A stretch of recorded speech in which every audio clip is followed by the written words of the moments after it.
Now, on 105.9 FM and streaming worldwide on the WMAL app. O'Connor and Company.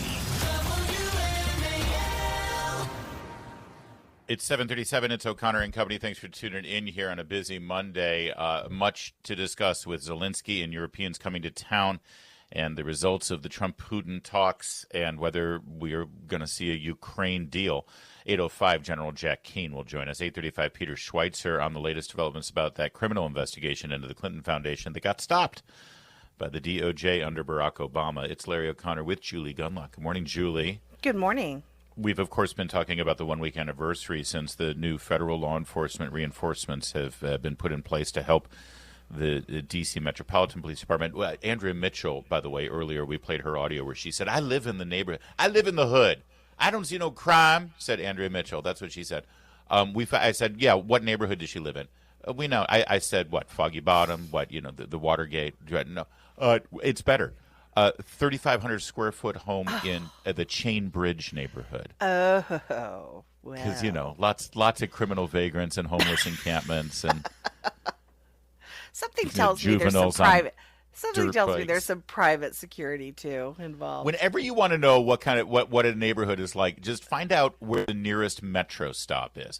Try getting to Andrea Mitchell's home on the metro, and that every single question will be answered. Joining us right now is the president of the D.C. Police Union, Greggory Pemberton. Mr. Pemberton, always good to talk to you, sir. Thanks for joining us. Yeah, Larry, Julie, thanks for having me. So we're about 1 week in. How's this working? How's the handshake going between your men and women in the Metro Police Department and the feds? Well, it's a little hard to get our heads around the data this early, but I can assure you that it is working. I spent some time this weekend driving around the city to talk to officers, and I also talked to a lot of citizens. And first of all, the officers are thrilled having this kind of assistance, having these federal agents, having these National Guard folks out here, being able to get into these communities and actually do police work, address the criminality, put some handcuffs on some bad guys, make people feel safe. The officers on our side are enthusiastic about it. Great. But every citizen that I ran into in every quadrant of the city was totally ecstatic, completely welcoming, said it's long overdue. We're so glad these people are here. It seems to me that the only people that are upset about this are elected officials and these Democrats on the Hill, as well as these activists. Those are the only people that seem to be complaining about us actually addressing crime in the district.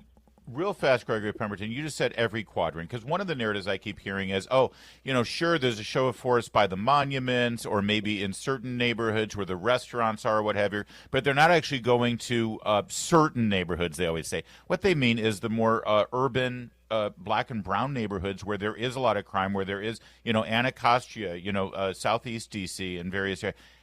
Is there a presence there, too? Do you have increased presence there? Or are you able to do your job better in those neighborhoods? Oh, absolutely. These federal agents have embedded themselves in all 7 police districts, which encapsulate the entire city. They're out here in some of the most violent neighborhoods that we deal with. Obviously, all you're seeing on social media is videos of these federal agents in Georgetown, and then obviously the complaints that come with that. But they're working hand in hand with officers in some of the most dangerous communities we have in the city, and they're being successful, too. One thing I'll tell you is when I was driving through some of these areas that are notorious for criminality, it seemed like I was driving through Mayberry. There was absolutely no one out on the streets. It was dead silent, and I'm like, hey, what's going on here? And the fact is, I think a lot of these criminals are saying maybe today's not the day to go out on the street, and that's great. That is great. One thing you said earlier, and I don't know about your comfort level answering this, but you said, the police that are on our side are really happy this is happening.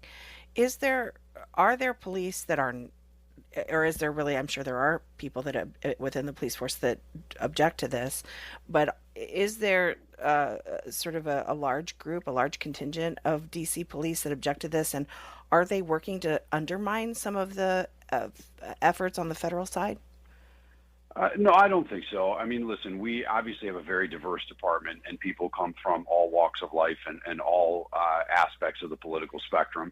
And I think there's people that might have drawn some frustration at the involvement of the federal government, given the sort of optics that are there. But at the end of the day, we all want to go out. We just want to be able to do our job and keep these communities safe.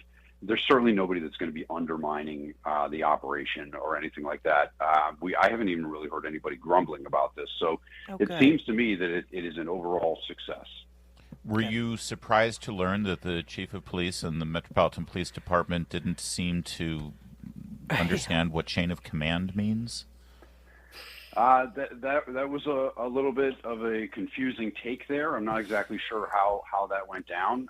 It's my understanding that they are fully aware of the chain of command. They often impose it when they're discussing things with us. So, you know, it's kind of unusual to hear them say they're not familiar with it, because as the chairman of the union, I see a lot of discipline in which the chain of command was violated, and it's very specifically laid out.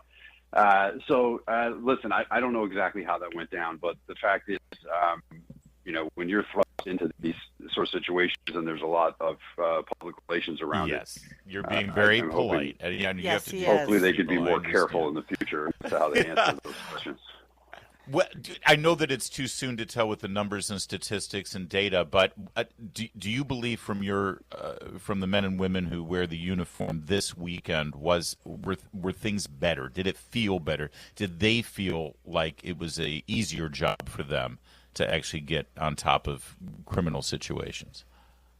Yeah, I think everyone is breathing a sigh of relief. I think the concern is, and I know I've mentioned this on your show before, is the reason that this problem exists is because of this underlying legislation that we've been complaining about for 5 years that the city council passed, which reduces the ability for police officers to do their jobs and has subsequently caused this mass exodus. And now we're short almost 800 police officers.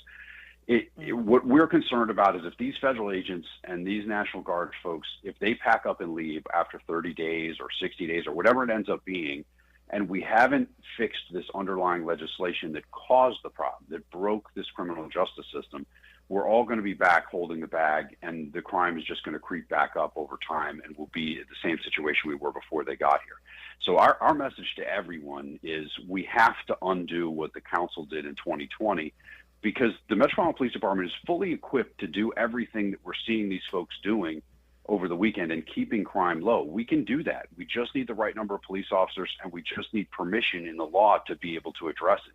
And right now we don't have those things, which is why that federal assistance is so needed. So look, there's a permanent fix here. It just involves changing the law, and that's a heavy lift sometimes, but we're hoping that these federal agencies and these entities are able to see that.